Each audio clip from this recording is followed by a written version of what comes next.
এই স্বামী যদি মারা যায়, বুখারী শরীফের হাদিস, বুখারী শরীফের মধ্যে জিল নাম্বার 1 হাদিস নাম্বার 1280-81 মধ্যে লিপিবদ্ধ আছে।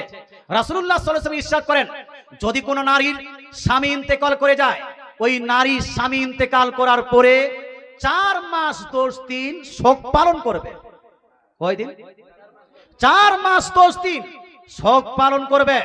আচ্ছা, বাপ যদি ইন্তেকাল করে যায়, কয় দিন পালন করবে? কয় দিন? বাপ ইন্তেকাল করলে 3 দিন, মা ইন্তেকাল করলে 3 দিন, স্ত্রী ইন্তেকাল করলে 3 দিন, ছেলে মেয়ে ইন্তেকাল করলে 3 দিন।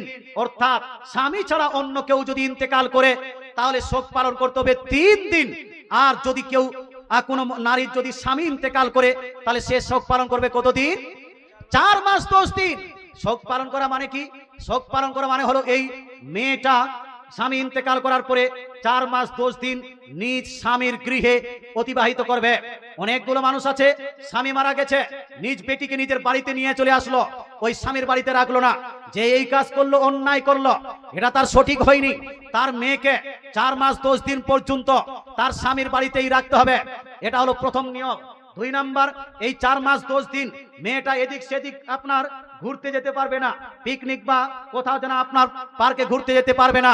মুসলমান মেয়েটা এই 4 মাস 10 দিন আপনার কোনো কোথাও গিয়ে রাত্রি যাপন করবে না। এই 4 মাস 10 দিন মেয়েটা অন্যান্য দিনের মতো সাজগুজ করবে না, অন্যান্য দিনের মতো জাকজমর্জনা কাপড় পরবে না। অন্যান্য দিনের মতো এই 4 মাস 10 দিন মেয়েটাকে বিবাহের প্রস্তাব দেওয়া যাবে না। এই 4 মাস 10 দিন মেয়েটার অন্য জায়গায় কোথাও বিবাহ হবে হবে। তো এটা হলো আপনার শোক পালন করা। 4 মাস 10 দিন সিম্পল সাধারণ ভাবে মেয়েটাকে নিজ আপনার স্বামীর বাড়িতে শোক পালন করতে হবে। এর খরচ কে বহন করবে?